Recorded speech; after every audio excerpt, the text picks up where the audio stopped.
Camille O'Sullivan, we are so happy to have you here in our kitchen, well, in Kevin's kitchen on Under the Grill. I am so delighted. I can't believe it. I was a little bit embarrassed because I love all types of foods, all different cuisines, and I'm on for testing everything out. But then when I thought my favourite dish, it probably is something about being nostalgia and Sunday dinners and what my mum cooked, roast potatoes and Yorkshire pudding and beef.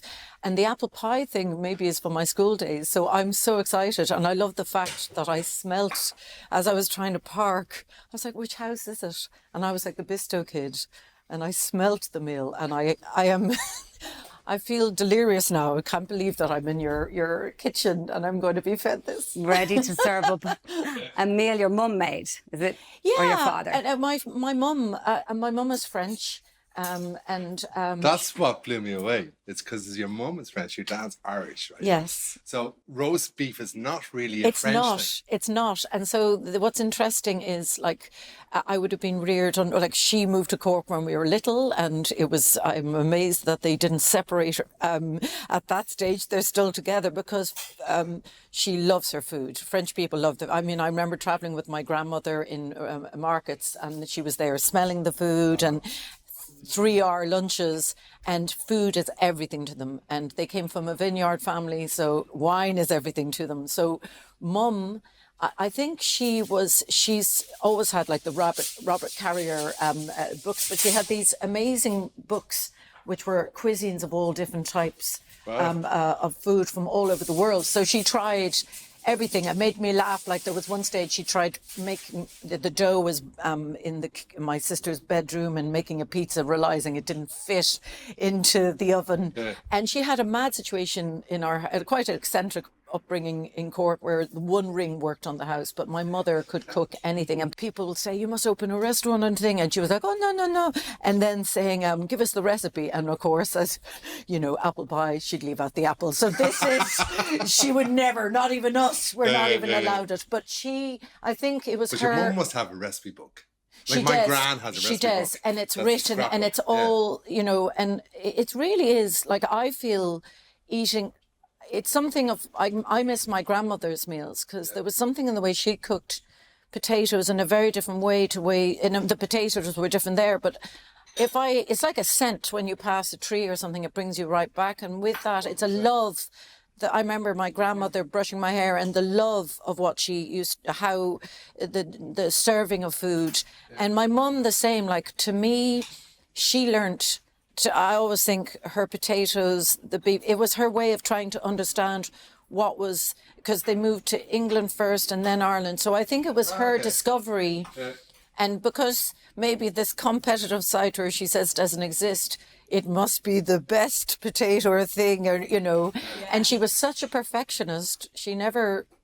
You know, I said, why didn't you teach us? She said, you will learn one day. But I think she was very specific in her. And so I think this meal was her way of understanding our culture. Mm. And I've never really forgotten it. And maybe because we were crazy children staying, you know, doing painting and drawing and running around the house, Sunday was that gathering. And we had no relative, like, my dad moved back, so we have no relatives in Ireland.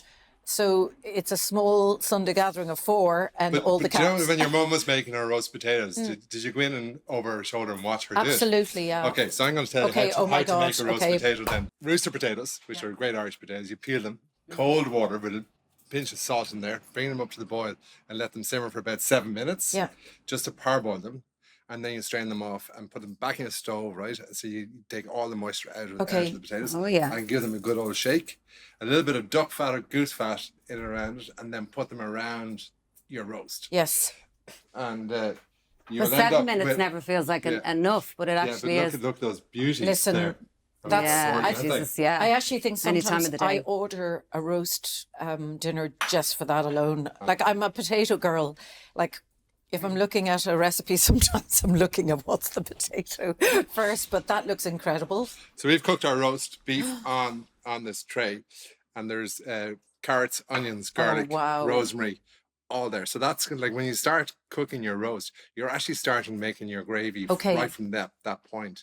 So everything is roasted now. We're going to strain off a little bit of that fat. Yeah. And we're actually going to make our gravy. And you put with that no in at the bisto. same I know time. you smelled bisto. No, I know. I'd say that's the worst thing you could say. I was more so the advert from the 70s, the bisto cage that follows. But do you put the garlic and the carrots in at the same time, or are they coming a bit later? No, same time.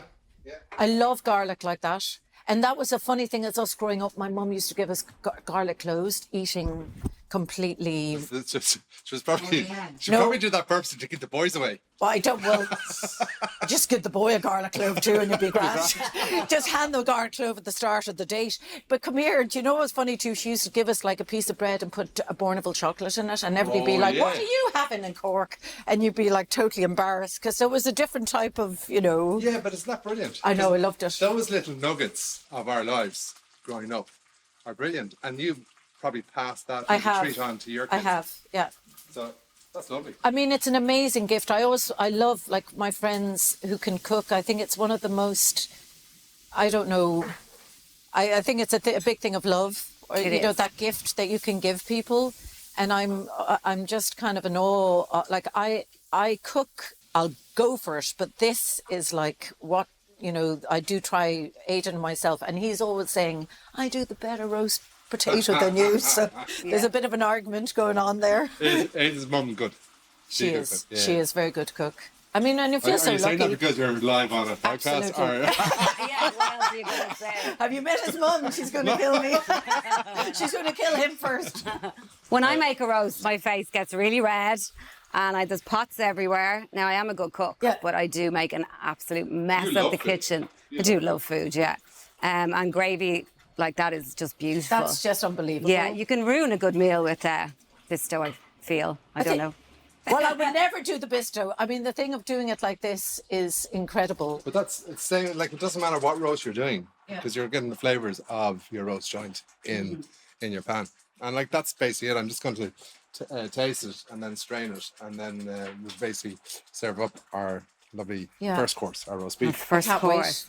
Kevin has added to try this wine. Yeah, Kevin has added in a drop of wine. And this is recommended to us by wine writer Jean Smullen, otherwise known as Grape Spy. And she tells me there's hints of mocha. Merlot is the king here. It's soft, easy drinking, but it's a real treat. It's €15 in Lidl. It's a Grand Cru, which means it's from a vineyard, one of the best vineyards in the region. My day is getting better and better. Let's give it a taste. And thanks to jeansmullen.com for that. I wish you could smell this because it's unbelievable. Come here, cheers. Thank you so much. It's great to have you here. Kitchen, And I remember a little thing too in France of like, as children, the table be set, the eldest at the top and then the youngest as it went down. And drinking wine as you grew, they had water and then they mixed a little wine. And as you got older, it became more. So that's how they introduced. Is that where my waddy came from? My waddy's probably worse for you. And what about table manners? Are they important to you? Yeah, I think, well, growing up, both for my parents, I would have remembered very much, not formality, but just mouth closed, eat. And I think it's maybe a friend. My mother is quite specific. Like this lovely way you've set the table here.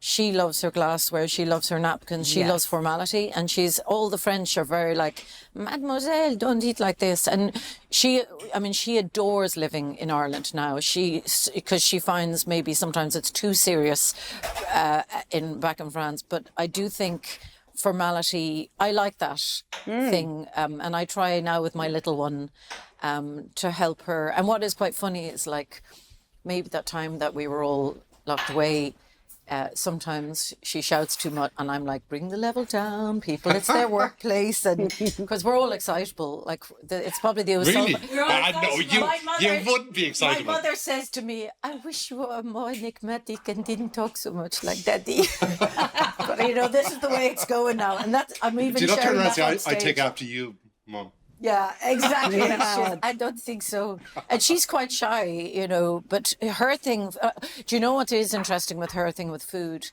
Like when her father, and I mean, he was in the resistance and was, had been locked away for a while. And then, because she said she learned his thing of food from him, that he was very particular. So when we go with our mother, for the first 10, 15 minutes, we can't talk. I'm like, I'm praying like, and I'm like Church of Ireland like this, going, is she going to like it? Will she want to go? She's so specific. And then when she likes it, oh my God, it's the best. But if it's not, we're all holding our breath. It's terrifying. And as an Irish person who's slightly repressed and like, oh, it's great, it's wonderful. With her, you know, and there was a very funny thing that happened in Kinsale years ago. She was in a French restaurant and asked for like a quiche and he'd put like fish in it. This is not quiche. This is not this. And she got totally flustered and went into the wrong toilet and the chef was there like, Mon Dieu, you are following me into the toilet. Like this.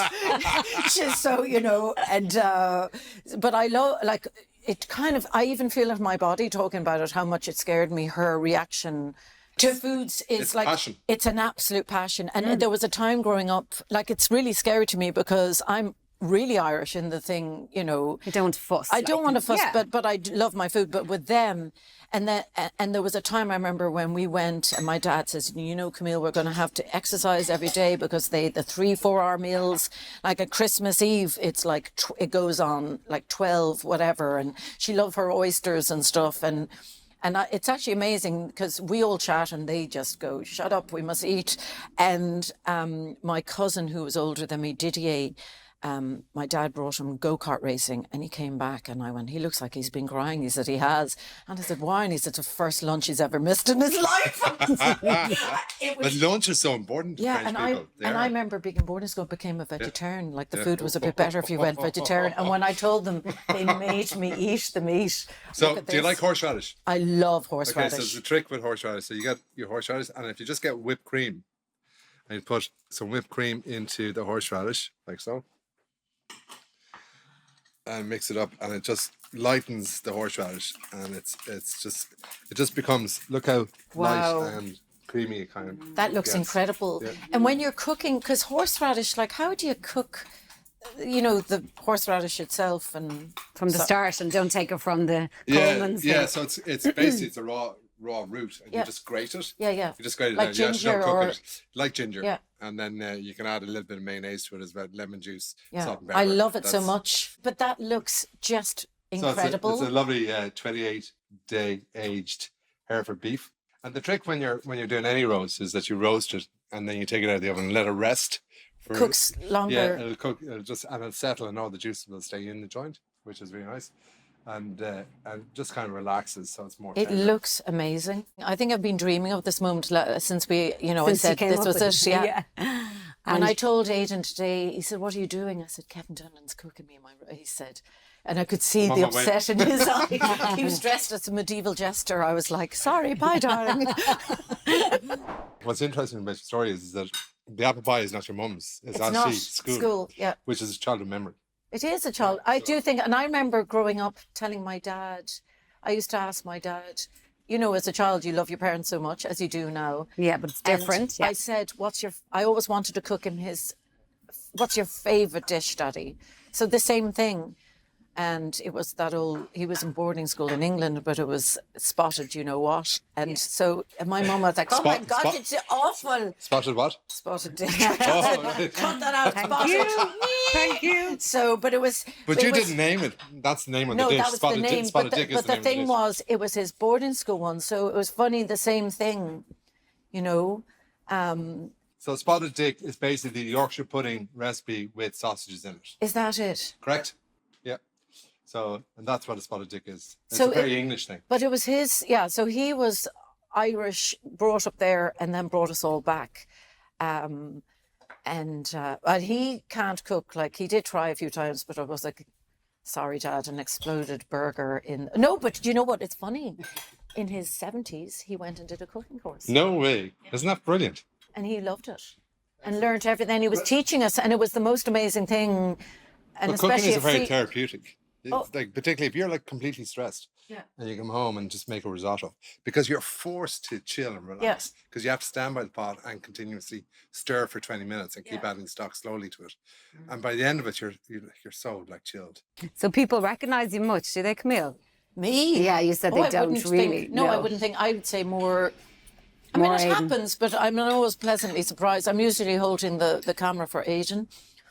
But he gets the usual, is it you? It looks, no, it's not you. It looks like you.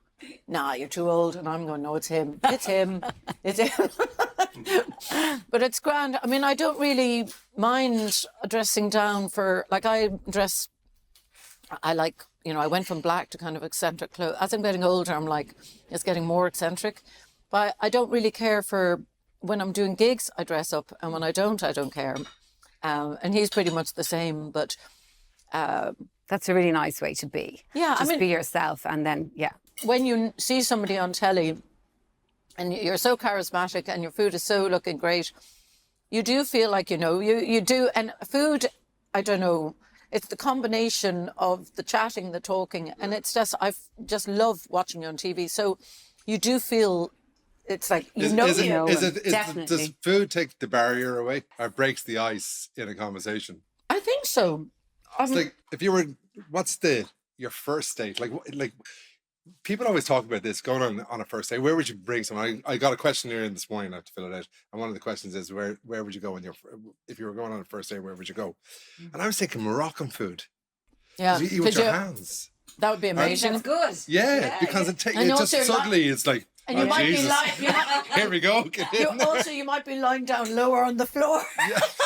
Sorry, nothing strange, but you're more relaxed.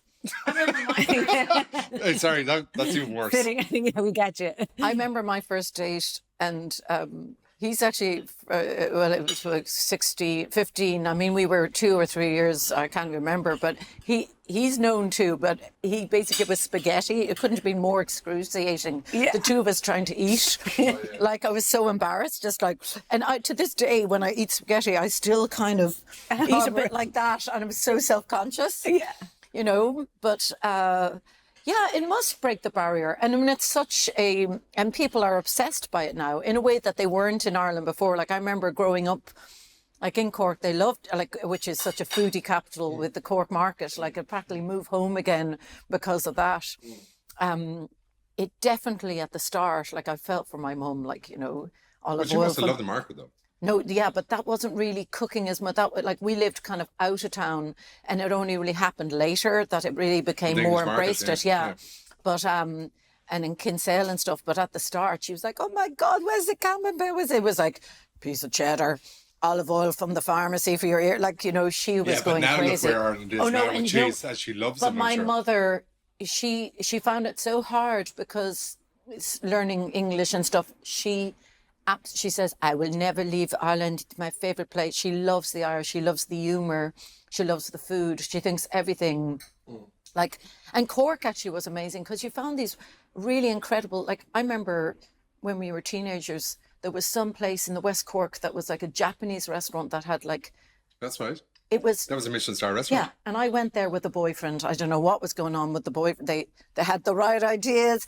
And that was just 3 of us in a room. Sushi. It was unbelievable. How many, like, roughly, is that 20 years ago? 30, probably 30, 20. I would say in the 90, about 89, 88. Yeah. Like, it was in the middle of nowhere. And I must have been just before I left for college. Yeah, it was a brilliant restaurant. It was unbelievable. And people talked about it because it was in the middle of nowhere. You had to go on a pilgrimage to get to it. But you must have had a good palate. This is amazing. You must have had a good palate then with your mum because she was eclectic and she tried Japanese. She tried, like, when we went to England, I remember being fascinated in England by the Indian restaurants, you know, the lion carpet and the food. And I used to remember, because we always went by the Innisfallen and, you know, that was the only way to get there. And that journey going past Wimpy's and Wendy's, and then you knew you were getting to an Asian Indian restaurant. And my dad, the two of them loved their food. And he's well travelled. Like, he ended up, you know, he was a racing driver first and then did sailing and stuff. So he ended up touring by himself all over the world.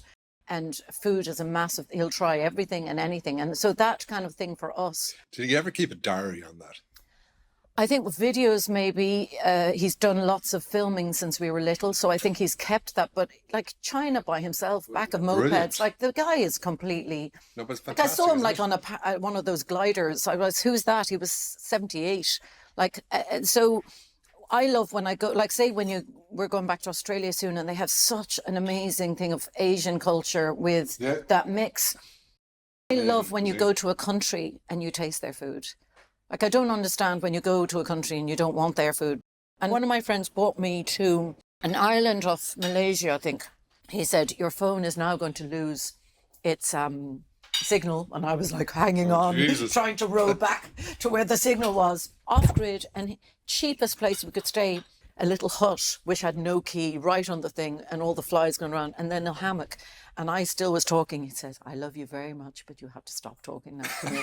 He says, I'm your good friend. He said, you need to know how to relax. And so he said, float in the water with me. And so we floated. And anyway, we went into this little hut, and there was just rings you put, and Mama was inside with a big hat on, and she cooked all these like nasi goreng, like all the dishes.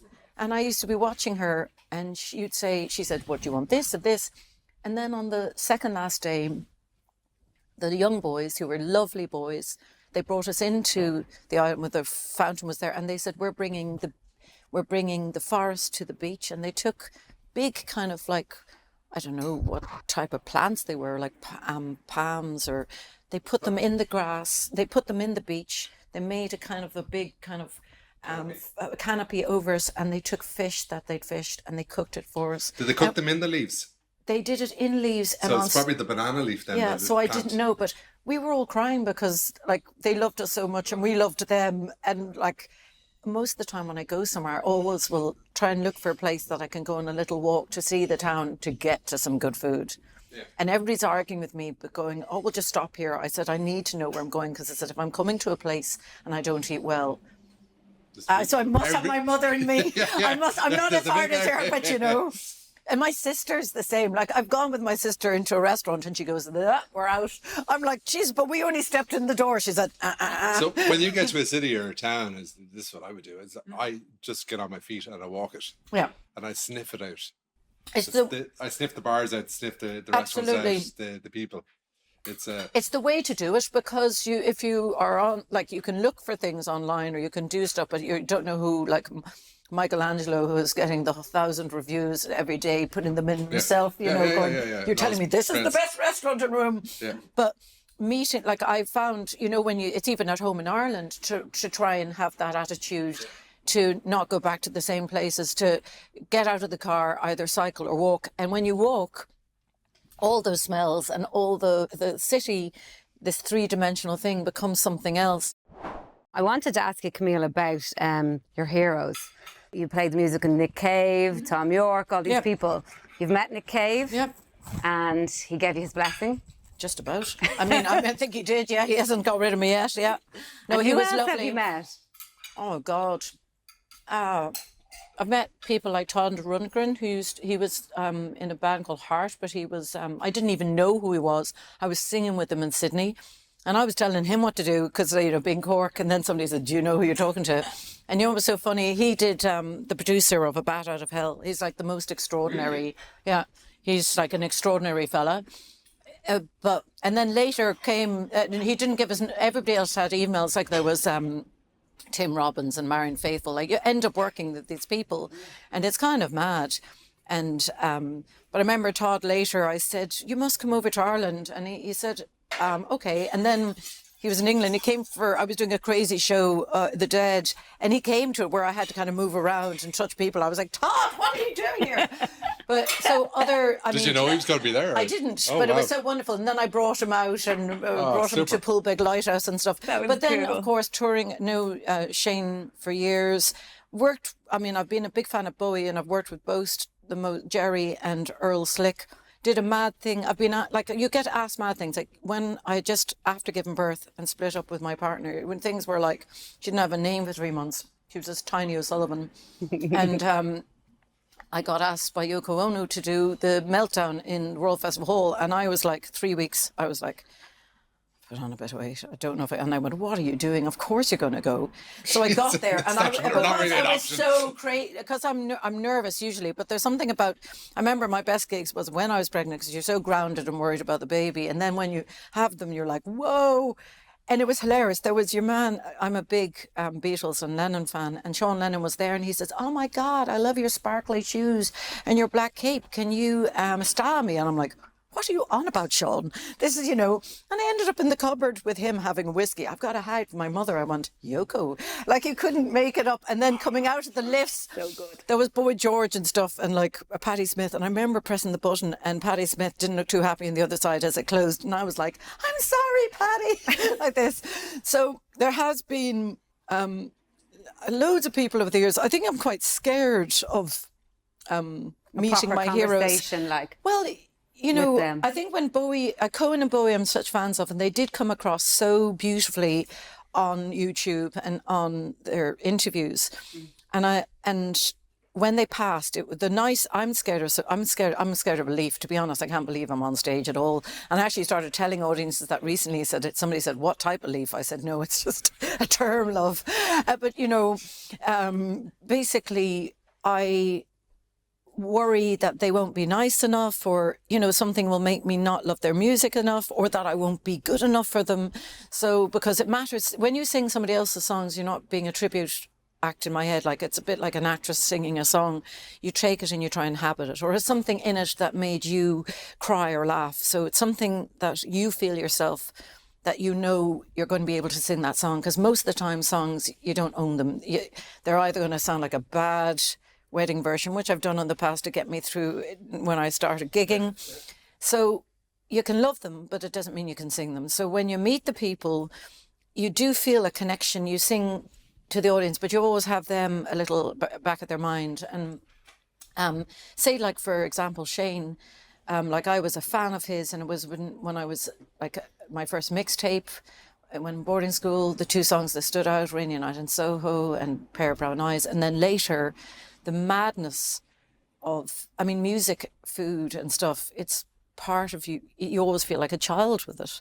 And when somebody like that passes, like Sinead and him and Christy, suddenly you're going, oh my God, it is a void, and you realise how much they meant to you. And what was incredible, I was up having a great mince pie up at a party as an architect student, got the call, do you want to come down and sing with Shane at 40 Minutes at Olympia? I'm like, yes. And then realising I only, like everybody knew the chorus of Fairy Tale, but not the verses, cycling down, reading it, right? Step on the stage with him. And he was a very genuine, like a child, and she was too, very kind and lovely. And the madness of being a fan, and then dancing, singing, crying with them, and then touring with them, and then being friends with them, like going to the cricket club for the birth, like normal stuff, where, I'll say it off mic because I can't say it now, but I'll tell you a good story.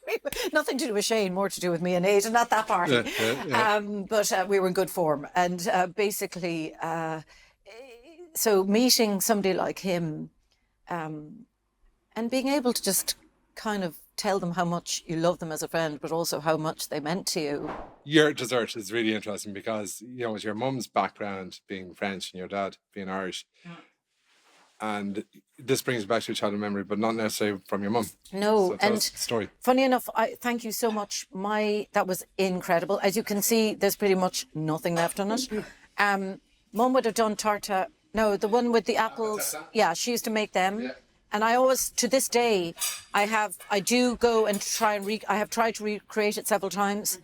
But I think it's boarding school. Like, we were fed, we weren't fed, like, it was a very kind of low-key boarding school, as I said, in Cork. We loved it. It's been... What was it called? Well, Ashton was the day school, which I did 3 years, and Rochelle was the boarding school. One used to be the boys' grammar and one was girls, so they were separate to each other. So if you went to the boarding school, you didn't really mix with the day, but I was both, so it was like, I was exhausting people all over the school. And I actually remember that time when I was 14, because I get nervous, I talk a lot, which has never stopped to this day. Are you nervous today, are you? I just think it's continued into my life, but I remember being 14 by the lockers and going red, thinking, I feel so embarrassed that I talk, but I think it's an Irish thing too, the gabbling sometimes. But going back to the apple pie, we were served this lady who was really nice in Rochelle. It was just an amazing dish, and that actually was served with custard too. And I think it's also remembering us all being young. We were in the dorms together. Thank you so much. We were hanging out listening to Pink Floyd and The Cure. It's a mixture of the music, of being just 15 and the world is waiting for you. And this food, when you're away from your parents, it's just a comfort. But the whole thing, I think, Des, like if you ever really wanted to sit down with a glass of wine and work out why you like something, you know, if that's on a menu, that's the first thing. But it's a funny thing because with my mum, she, you know, all the dishes were great too. And sure, we can't knock the Angel Delight even if it came out of a packet. No. You know, but tell us, you got the apple there. Here we go. I have the apple, so... and Mum now has all apple trees, so we're making as much as we can. He was going to tell us a story about the apple. Where did this come from? Oh, that came from my garden. Two apple trees in the garden. That's yeah, so great. Yeah, Wait, did you start growing them yourself? No, they were in the house when we bought it with two beautiful apple trees. Yeah. Oh, that's gorgeous. amazing. My story about apple tart is really nothing to do with apples, but it's to do with cream. All right. Yeah. Oh my God. My father was from Kilishandra in Cavan, and when my mother would make a Sunday roast, he would say, "Do you need any cream, Elaine? Do you need any cream?" And she'd say, "Yeah, okay, go on, Yep. Brenton, go on." Because if he went out, there was always a possibility he wouldn't come back for an hour or two. Okay. So Peace. he'd go and he'd have 2 pints while she was making the roast, and he'd come back and he'd say, "I had to go to Kilishandra because there's a creamery in Kilishandra where he was brought up. Yeah. Had to go to Kilishandra Lane to get the cream." So that was his excuse. I love it. So yeah, that was where cream came. My family custards though is something that they do serve a lot in canteens, isn't it? Yeah. In the Gaeltacht we would have had a lot of custard. Yeah. Where did you go in the Gaeltacht? Actually, Castlemartyr. And I went to Castlemartyr too. You did you? Yeah, that's amazing, isn't it? Yeah. Castlemartyr was, you know, it's a hotel now, but it was dormitories. And what did you enjoy then. Yeah, it was cool. Yeah, there was a swimming pool outdoors. Wow. And, Oh my God, that's a really good Gaeltacht. Yeah. I was down in Ballyferrett. I was actually staying in Paddy O'Shea's parents' corner shop. Oh, really? I was the only one I was younger than my sister, so they spoke half like, "Do you want a cup and tea?" Because I couldn't do the Irish properly. But his father had passed away in the house when I was there, so I remember the whole funeral thing. But there was a big celebration of dancing and. But I think it's such an initiation. I can't wait for it's so incredible. I don't think you ever forget it. No, you know, no, girls lined up, boys yeah. lined up. Yeah, the Caoimhe. The Caoimhe. I'm bringing it back to Shane and Irish music. You have a bit of a tribute to Shane in your current show? Yeah. Tell us about that. So we just finished doing England tour and Edinburgh, and I'm nervous of singing other people's stuff when they pass away because I tend to go, "Oh God," you know. It's like Bowie. I couldn't do it because I was such a fan, and I found it hard to sing it. But I think it was Shane because I knew him, and because Sinead, I felt I needed to kind of. I know that sounds stupid. I've mixed it with other music, so it's.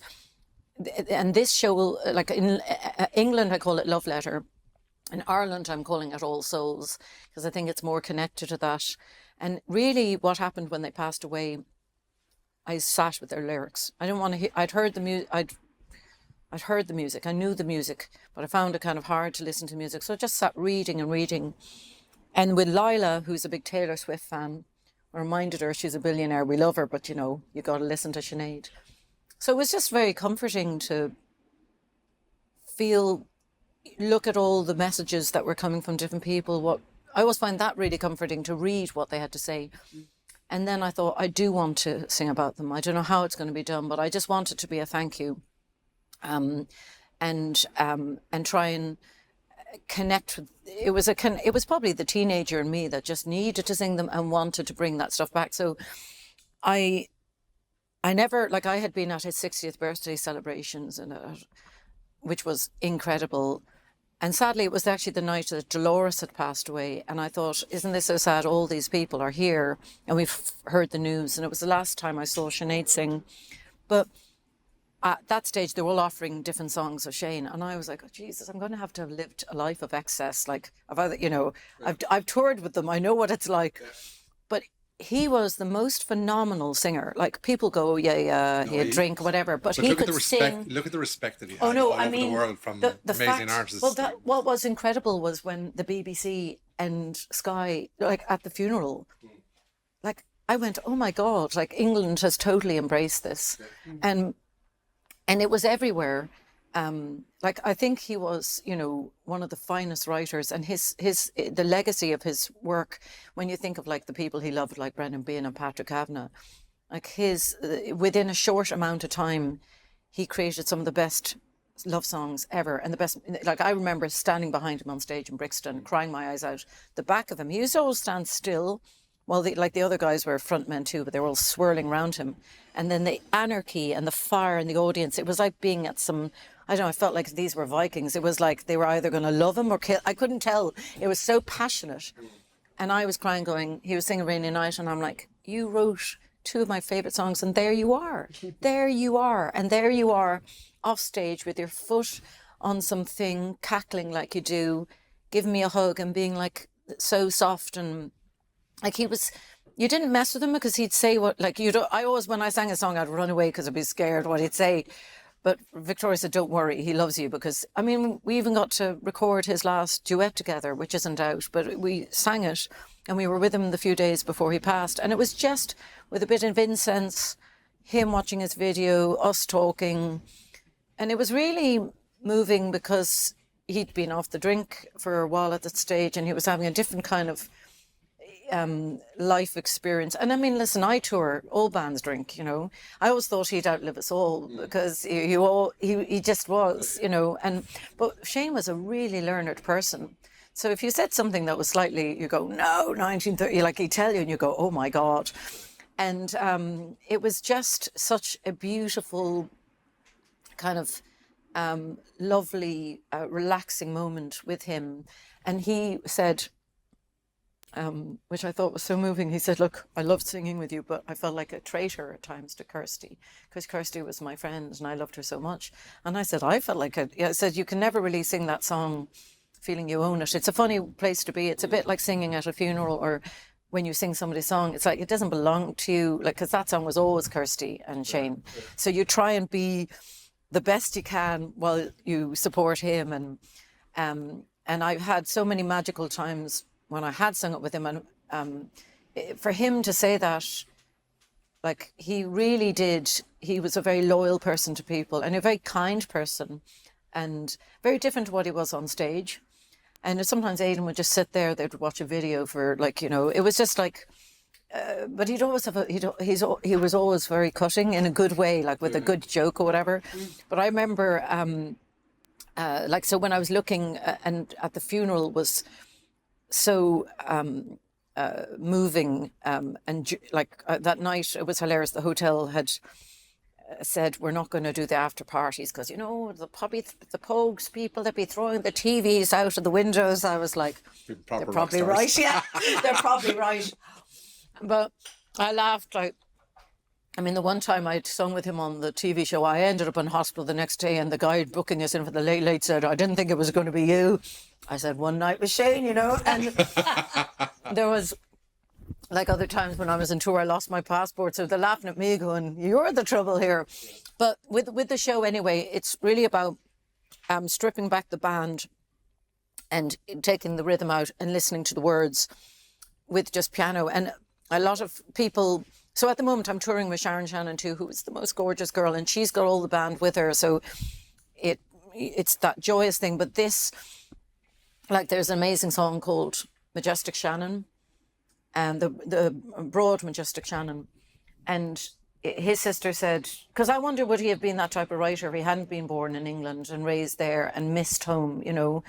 He had an incredible thing of the longing and being displaced, and that song just kills me. It was when I read the lyrics, I was like, you are so sentimental. I wanted to kiss him and hug him going, you were so sentimental, and you were dreams and love. I think you hit the nail on it. You know what I mean? Like, he had how he, you know, his thing when you read it, like, I'm brokenhearted to go, you acted one way, but all the sensitivity and, you know, but his sister remembered him as a writer more than, you know, because he was 5 or 6 when his dad started giving him books of Joyce and stuff. And didn't a teacher keep one of his letters or something like that? Oh, I wouldn't be surprised, because, and he'd won a competition, like in Westminster. He went to one of the most prestigious schools on a scholarship, but then got kicked out for being, and then I met, what was amazing, there was an amazing picture of people, there's 2 amazing pictures people should seek out. One is him with this girl that looks like a punk with a sheep in front of Buckingham Palace, and I'm like, I need to know what that's about. And there's another one of Sinead and him at the beginning, young, him with a Santa hat on and her little face, and you go, them at the beginning before this journey would unfurl, who would know what would happen, you know? And you see it and you go, you know, and that I love that she was strong enough with him to shop him to the police and be a good friend. Like she did care for him. But the thing with anyway, I found the girl who was the punk. Oh, did you? Yeah, and she's one of the Nips. And it was the first girl he got engaged to, which Rainy Night in Soho and Pair of Brown Eyes is written for. Wow. So I'm meeting the girl full circle on the tape cassette this young German guy gave me when I was 15. I'm like, what is going on? It's like a Walkman, was it? Walkman. I still have it to this day. I have everything. I like cassettes. I keep them all. I'm in the house going, these are not disappearing. And I still love a mixtape. Like I'll still try and find a way. But she was there, and so I did a gig in the Union Chapel in London. I gave her a lift home. She told me that picture was about a film they'd done with the sheep, and it's a mental thing. But she said he was a romantic and soft, and she said I just couldn't live that life of excess at that. But basically, they were friends to the end. But I did the gig in London, and she asked could she come up and say some words, and she did. And then I was singing Rainy Night, and she put her arm around me, and I was like, and then as I sang it, I went, I've been loving you a long time, and then I stepped into a shower, and I was running to your arms. She said, I stepped into that shower. She started talking about what used to happen, and my mind was like going, this is so surreal. So it was, because it was like, I was singing to her, singing to them, but then she was telling, she said, how many times, you know, because she was going through her thing. So, you know, for that alone was just, I think the thing is songs are owned by whoever wants to own them. Yeah. And you just send them like a gift and a thank you. And it's kind of like, without sounding ridiculous, you open yourself and you go, what does that mean to me? And hope that it translates. And so, you know, you walk a dangerous territory with other people's songs because everybody is a Nick Cave fan and a Radiohead fan, and over the years you've had people give out to you, but then you go, look, I love it. I want to, you know, sing that. You're nearly giving people an anchor to moments, memories. Well, hopefully. I mean, what was really nice with Caoimhe O'Riordan, when recently they had said for the Sharon Shannon, I said, I really want to sing Majestic, but I want to really bring the lyrics out. So can we make it gentle? And they were worried that, you know, if we didn't have the power thing. And I said, look, I'm crazy enough. They're a big lion and I become like Sasha Fierce tiger when that's the thing that happens when you go on stage. You have to, you know, you see them and you go, I've got to be a bigger animal, even if I'm terrified of you. Crocodile Dundee. And somebody said they saw it in Cork. You were like a mouse backstage and then you became like a tiger when you went on. So Caoimhe, and so it happened, and also because there's fire in the songs and you're thinking of them. There's loads of things like Caoimhe says, I never heard it like that, and she said I felt like I heard the song for the first time. So it's about it's been about that with the lyrics. They're king. And if I think of Majestic, like there's beautiful how it starts. The last time I met you was down by the Greeks. There was whiskey and Sunday and tears on our cheeks. He paints things like a postcard. You can visualize it. And then he's like, you sang me a song that is cool as the breeze on the road leading up Glenavey. And at the end, the lines are just amazing where it goes. And we walked as day was dawning, as small birds sang, and the leaves were falling. Where we once watched the rowboats landing on the broad, majestic Shannon. Where we once watched the rowboats. So it's about bringing it back to him because it's about him watching it. So you could sing all his songs without. I always think if you can sing a song without backing, it's a really good song. Really good song, yeah. It's a really good song. But with his, if you heard great talent. Well, him, and you know, if you heard him sing, he did Will You Go, Lassie Go, he did Lucy by Cave. That man could sing anything. Now, if you got us to sing him, that's really hard. Like, I was terrified because you either sound a mimic of him. So I never went near his stuff. Like, I sang what I had to sing, but that's what unlocked it was, if you take the words and you're a girl and you slow it down and it's poetry, then you can. Because nobody, if you mimic him, it's wrong. You know what I mean? Because it's like... What's nice about that, and particularly because Shane, is because poetry was his thing. And now you're bringing out poetry through his songs, which is an interesting take on his music. I think that's when his sister started. His sister's so beautiful too, Siobhan, and she was the one who started talking about his love of poetry and how they used to recite the dead. And I included a bit of that, saying they used to recite this. I love that too. And he was learned, and he was a writer. He was like an incredible, when you sit, you're just like... You see, I love the band, and I know Andrew who plays, like, it's amazing, but when you have music constantly, which is like vibrant, you just rattle, sometimes you rattle through it and catch little things, but when you slow it down, then you go, oh my God. And so even having known all the music for years, it wasn't until he died that I really saw the lyrics. I know that sounds, it's like drawing. You were saying about painting. I remember when we were learning how to draw, they say if you really want to see a person or draw a building and know it, you draw it.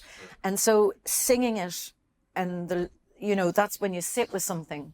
And there's some songs, like some really upbeat songs, some of them I've just slowed down. Like I went away, there's these lovely boys, the Cronin brothers, who are the most, I just want to hug them all the time, and they always hang around. They were such good friends of Shane.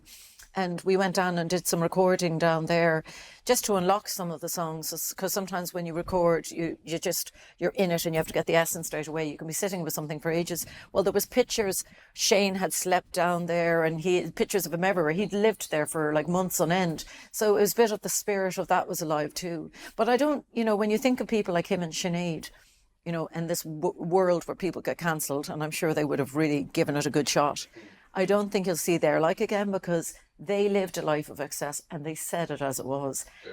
And it was amazing to be around people like that who, you knew you got the real deal. Yeah. And with a lot of people now, I think things can be quite manufactured.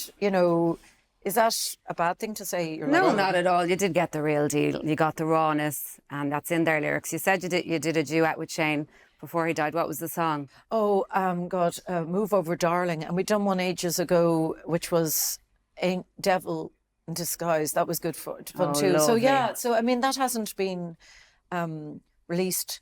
And could you give us a line of Move Over Darling? God.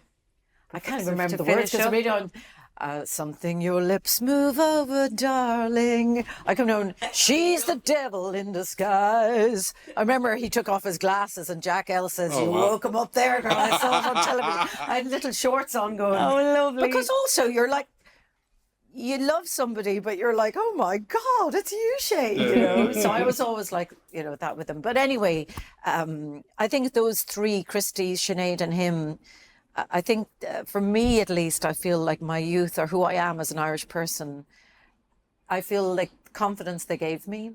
And that's why, in a way, I'm singing them, because I just want to thank them for that and never, just sit with them. And cheers to them, and cheers to you, Camille. Thank you so much. Thank you. I'm going to disguise myself as a different celebrity so I can get back in again.